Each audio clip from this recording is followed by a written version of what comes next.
Chapter 9, because of Winn Dixie. Just about everything that happened to me that summer happened because of Winn Dixie. For instance, without him, I would have never met Gloria Dump. He was the one who introduced us. What happened was this.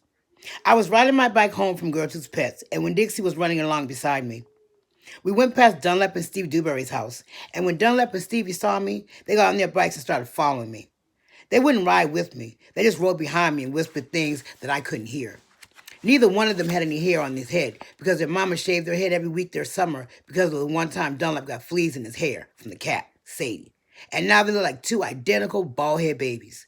Even though they weren't twins, Dunlap was 10 years old like me, and Steve was 9 and tall for his age. I can hear you, I hollered back at them. I can hear what you're saying, but I couldn't. When Dixie started to race way ahead of me. You better watch out, Dunlap hollered. That dog is headed right for the witch's house. When Dixie, I called, but he kept on going faster and hopped a gate and went into the most overgrown jungle of yard I'd ever seen. You better get your dog out of there, Dunlap said. That witch will eat that dog, Stevie said. Shut up, I told him. I got off my bike and went up to the gate and hollered, Winn Dixie, you better come on out of there. But he didn't. She's probably eating him right now, Stevie said. He and Dunlap were standing behind me. She eats dogs all the time. Get lost, you bald-head babies, I said. Hey, said Dunlap, that ain't very nice way for a preacher's daughter to talk. He and Stevie backed up a little. I stood there and thought for a minute. I finally decided that I was more afraid of losing Winn Dixie than I was of having to deal with a dog-eating witch. So I went through that gate and into that yard. That witch is going to eat the dog for dinner and you for dessert, Stevie said. We'll tell the preacher what happened to you, Dunlap shouted after me. By then, I was deep in the jungle. There was every kind of thing growing everywhere. There were flowers and vegetables and trees and vines. Winn Dixie, I said, hey, I heard, this dog sure likes to eat.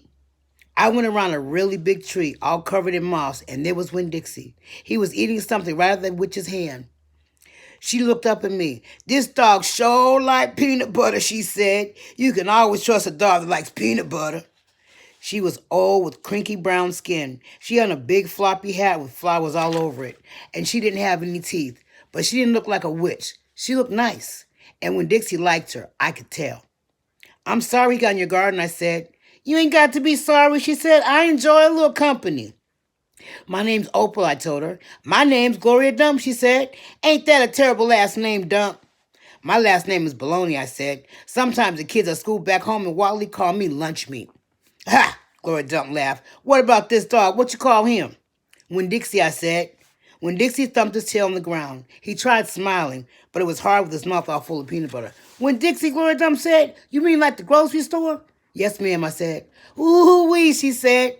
That takes a strange name prize, don't it? Yes, ma'am, I said. I was just fixing to make myself a peanut butter sandwich. She said, you want one too? All right, I said. Yes, please. Go on and sit down, she said, pointing at the lawn chair with the back all busted out of it. But sit down carefully. I sat down carefully, and Gloria Dump made me a peanut butter sandwich on white bread. Then she made one for herself and put her false teeth in to eat it. When she was done, she said to me, you know, my eyes ain't good at all. I can't see nothing with the general shape of things, so I gotta rely on my heart. Why don't you go on and tell me everything about yourself so I can see you with my heart?